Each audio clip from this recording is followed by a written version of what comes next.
Welcome to the Core Women Podcast. My name is Dr. Summer Watson.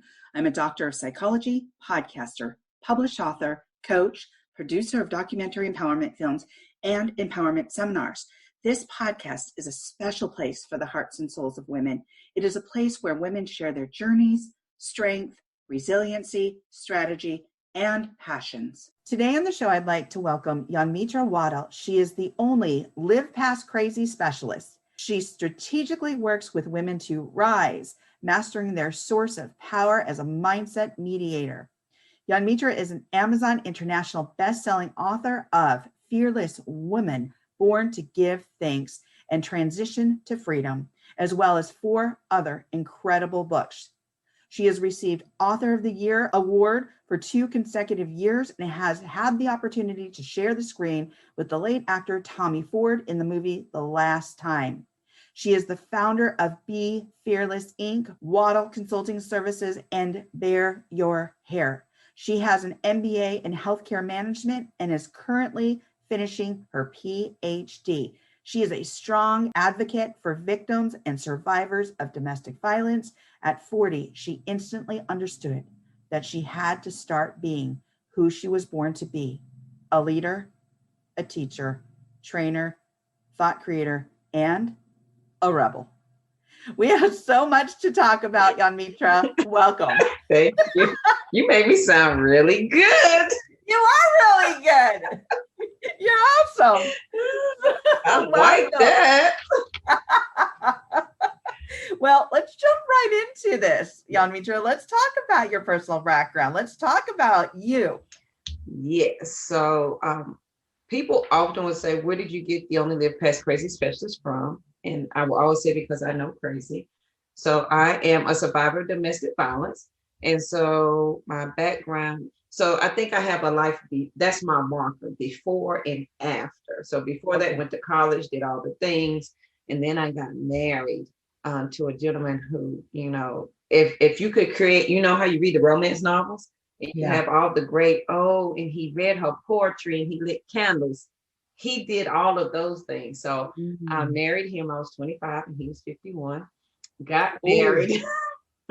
And not only did I marry, of course, a man, but the pastor of my church. And so that created a lot of trauma and stigma inside, because I'm from an extremely small town. Like my whole family went to the church.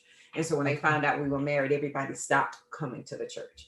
And so here I was, instantly a first lady, first time married, no family. And within 3 months, we had packed up and moved 345 miles away. And that would be the last time I would see my family for 2 years.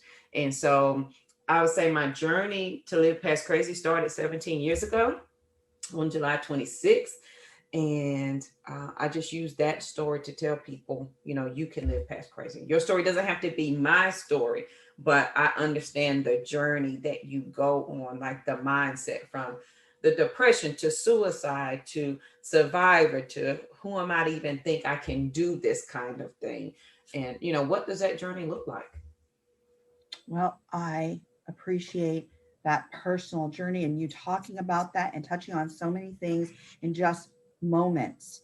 Let's talk about some of the things you confronted, J'Anmetra, such as depression, suicide, surviving, resiliency, these things.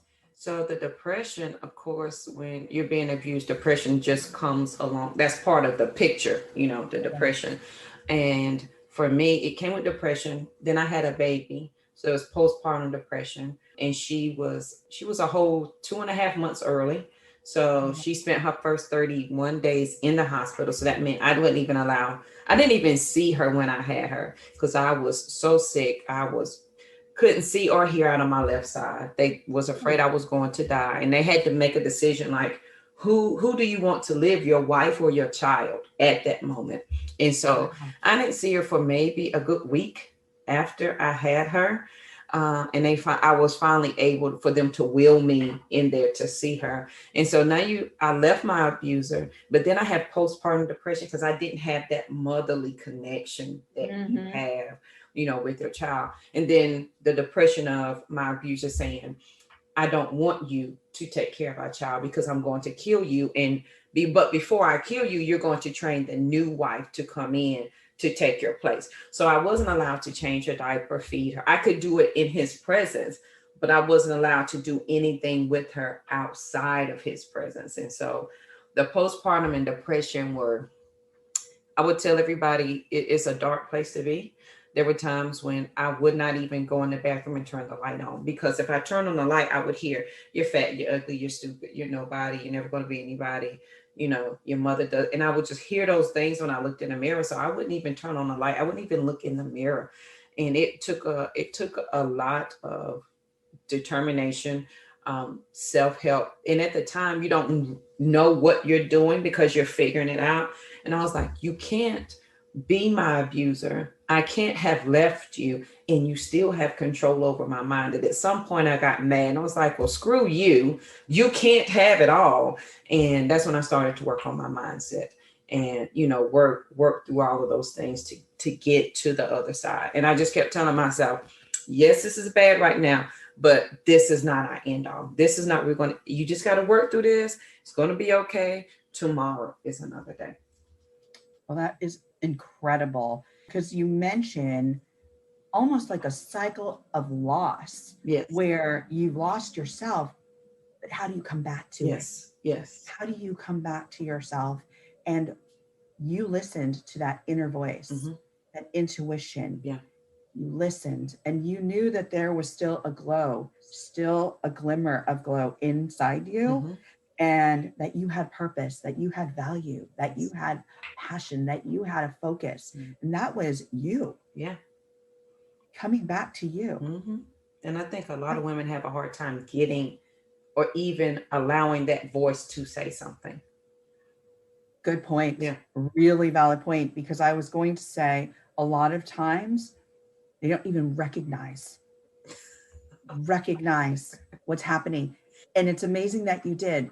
And it's, if we're talking to people out there that you don't recognize this, listen to that inner voice. Yes. You still got that glow. You still have value. You still have purpose. You just need to figure it out. And it's a choice. Yes. It is a choice. And that's hard. And you talked about and touched on that you listened to that voice, but did you have anybody around you to help lift you up? No. So when I left my abuser, I literally, Summer, walked out the front door with the cell phone that I was on a cordless phone, house phone. I walked out with 3 diapers and 2 bottles of milk. A newborn, she'd only been home from the hospital. She was 3 months old, so she'd only been home less than a month, a 7-year-old. I ran to a car that held $3 worth of gas. The front tire came off if you went over 45. It had no insurance, no registration, no tag, and I had no money. And the day I left, because my abuser controlled everything, I couldn't even find the car keys. Guess where the car keys were? In his recliner. I had to flip his recliner upside down, and inside the inside pocket of the recliner was the car keys. Oh my. And so when I left, literally, I left with nothing. And a state trooper pulled me over less than a mile away, and he was like, "Do you know you're driving an illegal car?" And I was in Fayetteville at the time. And I was like, listen, this is what's happening. And that $3 worth of gas took me to the next city, which is Raleigh, which is almost like a 2-hour drive. And I made it on that, honey, with that one wobbly tire and $3 worth of gas. And some former church, we did the shelter thing first because I was afraid he was going to come kill everybody. Sure. Yes. And so then a girlfriend of mine took us in. And if it wasn't for her, I don't know how I would have made it, because she took care of my youngest. So when the baby would cry, I would cry with her. And she was like, "Are you going to hold her?" I had no motherly instinct towards, this child. Yeah. And I was like, yeah, well, no. So she took care of her until I could do it myself. And so my family was still 345 miles away. And I don't know why I didn't go home. I don't know why I didn't. But something in me said that I just refuse to stop running anymore. I'm going to I'm going to stay here and figure this part out. And that's exactly what I did. And every day I just figured out the next right. I didn't overwhelm myself. Like so many times people will give you all of these great things to do, I just needed somebody to say, JoJo, do this one thing here for this next second. And that's what I told myself. Okay, JoJo, don't worry about 6 o'clock tonight. At 12 o'clock, I just need you to do this at 12. And that's how I talk to myself to get past it. I think that is such wise guidance right there, is that so many people are so well intended, but when you're in a space and already feeling overwhelmed and disengaged from who you are, that it's those small steps that are meaningful. Yes. And if you can at least take that small step, which you did, it makes a world of difference, because those small steps lead to big things. Oh God, yeah. Oh my God. And that's why I'm a fan of quotes. I would tell you, I'm a nerd. And so I wasn't allowed to read books or go to the library. The first day I left, my friend was like, where do you want to go? I said, can I please go to the library? And I went to the library and I sat in a corner in the back. And because I'm such a nerd, I smell the books. I picked up the book and I smelled it. Oh, there's something, yes, definitely tactile, where you touch and smell, and you like, it's just new adventures. Yeah. And when you open that book and that sound, especially if it has like a cover, like, and you can crack it. Yeah. And isn't that the best? Yeah, it's the best. And so I sat in the corner and she had the girls, and I was like, I just need a minute to myself. I don't know the name of this book. I couldn't tell you. I opened it up and the quote said, don't let what you cannot do interfere with what you can do. I was like, oh, okay. I wrote that down. I wrote it down on a piece of paper in my purse. And that became the thing that I lived by. And it's by John Wooten. And so every time I wanted to get overwhelmed, I would say, JoJo, focus on what you can do. Don't focus on what you can't do, because you cannot worry about that. And that became my life statement. Wow. So there's your mantra. Yeah. It's so awesome. I absolutely, gosh, there's so much depth in this, and there's so much survival. And it's incredible what somebody, an abuser, the extremes that person will go to control somebody else. And yet you escape that. So, and then I know this may be TMI, but I have no qualms with telling my story, because I want people to understand that this really happens. And it doesn't happen to be to my extent, but to know where my mindset was, that even when I used the bathroom, he saw me use the bathroom one day. I'm a girl. What's the first thing your mother teach you when you go out in public? Don't sit on the toilet, right? Right.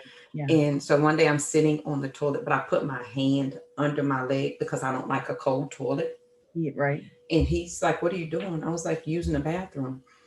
He said, why would you use it that way? I was like, I don't want to sit on a cold toilet. Like, I'm peeing. What does it matter?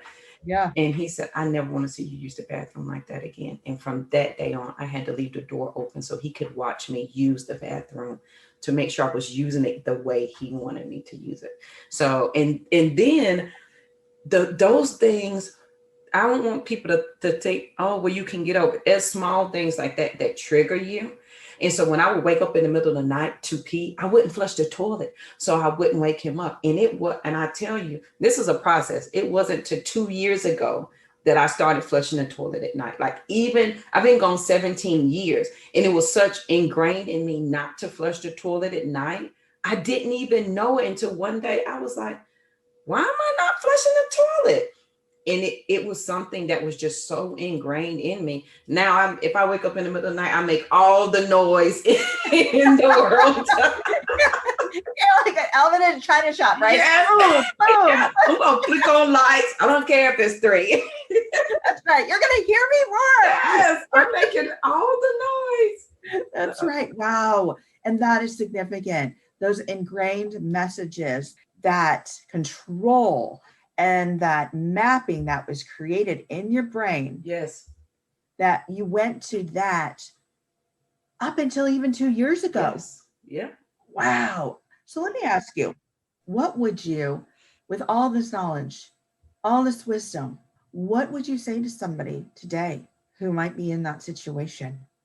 I would ask them 2 questions. One, there is nothing I'm ever going to be able to say to you that's going to convince you to leave until you're absolutely ready to leave.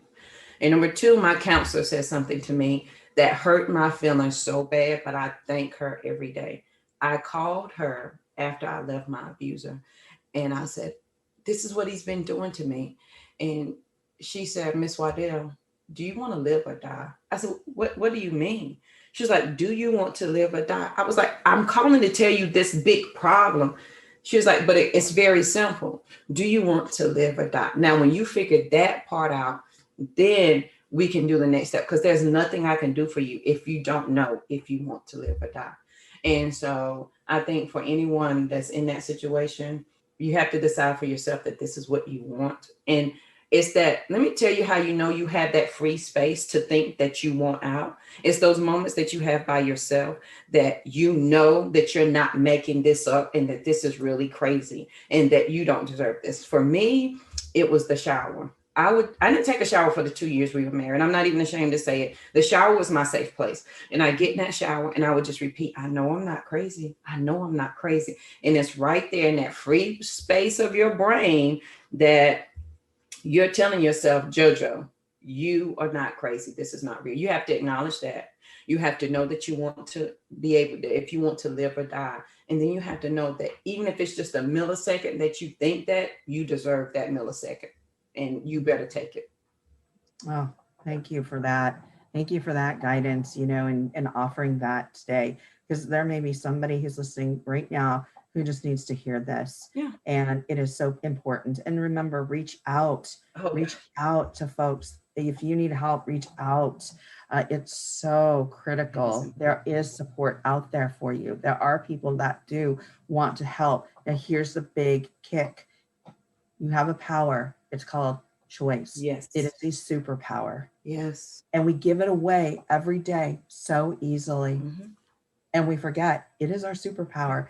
And you have that choice. And I know it's tough. Mm-hmm. If you're in a situation with all these variables coming at you where you feel like your self-worth is gone. No, it is not. You have value, you have values, and you have a choice. Yes. And so thank you for that. So let's talk about, when you work with women, how do you support them through their awakening or strategy to rise? So the most important way that I do that is I hold space for them, meaning I'm going to sit there, because sometimes you just want somebody to sit there and hold your hand and allow you to dump all of that feeling, that emotion, because you've been carrying it and you don't know what to do with it. And so I'm the person that allows you that space, that allows you to have, that realization that this isn't, because I don't think we can move past anything till we first realize that we're in this predicament first. I'm in this predicament. Now, let me relieve. I want you to feel all the feelings, because you can't ignore not feeling it. Feel all the feelings. And now that you've done that, now let's start putting a step together. And I call it a Live Past Crazy blueprint. Let's look at a blueprint that now we're going to create, so that when this happens again, I know what I'm going to do. When I'm feeling this way, I know what I'm going to do. And sometimes it's just holding space for them, in that moment, and giving them the realization that they are powerful to make that happen. Yeah, J'Anmetra, that space is so critical. It takes me back to that point where you said, even for a moment in the shower, Mm-hmm. where you recognize and you have that moment, you have that space, that moment of clarity where you're like, I'm okay. I have this choice. I can do this. I'm not crazy. Yes. And holding space for somebody, just for them to get it out, We'll sigh it out. It's so critical. And people, I don't think, many times realize how precious space and time is. Oh, yeah. Even when we get upset, we count backwards from 3, 2, 1, Yes. because those moments, They matter. give us that opportunity just to calm. Yes. Just to get back to center. Mm-hmm. And space and time, so critical. So I love that you mentioned that. Let's talk about, can you go into your books? Yes. So I've written a couple of books, and the first two are about my life. And it's called Transition, Fearless Woman Born to Give Thanks and Transition to Freedom. Let me tell you the hell I caught when I wrote those books. Really? When I wrote the book, and here's the thing with telling the truth that we cannot concern ourselves with. Me telling the truth is highlighting someone else's inability to recognize their truth in my life. Meaning, this is my truth, and I can't hide the fact that you didn't support the way you said you supported. So now it's highlighting the fact that maybe you were not the best person in the situation. And a lot of people won't tell their story because they don't want to embarrass, they don't want to shame anybody else, they don't want to hurt those around us. But the longer you tell your truth, the more you strengthen your voice. And you've got to strengthen your voice. Even if the first words out are scary and shaky. The first time me telling my truth was in court. And some of the lady, I was like, you don't understand. He's going to come in here and kill me. She was like, honey, I am a Black woman and I am 6'2" with a gun. He is not going to come in here and kill anybody. And I was like, oh, okay. And she literally picked me up and carried me into the courtroom. And the judge had to come sit beside me as I told my story, crying, snot everywhere. It doesn't matter how you get those words out. So when I wrote book 1, I got all the, why are you telling our family business? Why would you tell people that? Why would you do any of that? In book 1 was a lot easier. It's where I tell, how we met, how we got married up until the time I left. Book 2 was the hardest, which is Transition to Freedom. I cried writing book 2, just because when you stop and I think about because now I'm putting it all together, like I can see that I've lived past crazy, and to really see that. And I had to have that release that I didn't know that I was carrying it still. And so Transition of Freedom, because everybody thought book 1 was, they thought it was a drama, something I made up. And that was how I won Author of the Year. They thought it was made up. I was like, no, that's not real life. And so book 2 allowed me that space to give the proof of what I've been through. Like, here's the court documents. Here's, everything from, dealing with him finding me to me going to jail. Like, how do you end up in jail trying to fight your abuser? And the system is not very supportive. And, people are like, why would you tell these things? Because there's some woman and or man out there that needs to know that these are the steps that you can go through. Or if you face this is what you can do. Right. Wow. Oh my goodness. And that takes courage. It takes courage to, one, tell your truth. Yeah. Because people are going to come at you and they're going to say, well, what did you? Yes. Sometimes you just got to put those people aside and say, this is my truth. This is my story. And a lot of times, even when I'm writing, I'm like, okay, this is my version. And they'll remain anonymous, but this is my version of the story. And they can tell their story. Yes. This is my version. Yeah. This is my version. We each have our own version. Yes. And so you can tell your story. Tell your story. Yes. And sometimes you just got to block out those people, because once you do tell your story, a lot of times I get, even on the podcast, where people are telling their story and I'm asking these questions. And at the end of the podcast, they'll say, oh my gosh, Summer, I feel so much lighter. I feel empowered. I feel different. I told my story and I never told it that way before. That's right. And I don't carry the shame of it anymore. Right. And I check back in and say, hey, do you want me to publish this? They said, yes, absolutely. Because I need other people to hear this story. Absolutely. Yeah. I'm like, great. We'll go with it. Let's go. Let's go. As long as you feel good with this and you're okay, well, let's go forward. And I just have to embrace that and just thank them for being able to have the courage, muster up that courage and share that, because that's tough. That first step can be tough, and it's in writing. It's going to stay that way. So, and then there's that second step where you're like, okay, here's a proof, but here's where I got strategic. Yes. Here's where I started to make those changes in my life. Here's the steps that I took. Oh, yeah. And those are so critical too, because a lot of people want to make a change, want to move past, have first made that discovery of like, oh, maybe I'm not meant to be right here. Yes. Maybe this isn't the space that I'm meant for. I need to get out of this space. And then what do I do? Yeah. Exactly. So books like yours are fabulous because they give ideas and they embolden people to like, yes, I can do this too. Yes. So thank you for writing those books. So you're getting a PhD. Yes. How's that going for you? And what's the area of study? It is in organizational leadership. When I started that journey, it was to run hospitals. Then I worked at the #1 trauma center in the Southeast, and I quickly changed my mind. Like, yeah, I don't want this life. But right. I love how organizations run, and I'm a policy and procedure kind of person. That's my wheelhouse. And so that's my jam. That makes me excited. I know it's a nerd thing, but that makes me excited. So organizational leadership. And even though I stepped away from corporate America, it's still, something that I enjoy doing. Oh, absolutely. Yeah. When you have a passion, yeah, that is your skill set that's going to follow you through yes, in everything that you do. Yes. And that's what's so great about all these different steps and all these things that we choose to do. Now we've got all this gained wisdom. Yes. That can be applied, right? Even our missteps. Oh God, yes. Oh my gosh, right? Yeah. So if you can get back up and you can look back at that and go, ooh, I have some wisdom from that. That is awesome. I can apply that. That's right. So anyway, we have covered so much here, and there's so much knowledge here, so much wisdom. I'm going to ask you this last question, J'Anmetra. If you were to leave the listeners with some words of wisdom today, what would they be? I have 2 quotes for you, and then 3 things to say. Well, my first quote is, you're qualified to be exceptional. You're just nervous in front of your current community.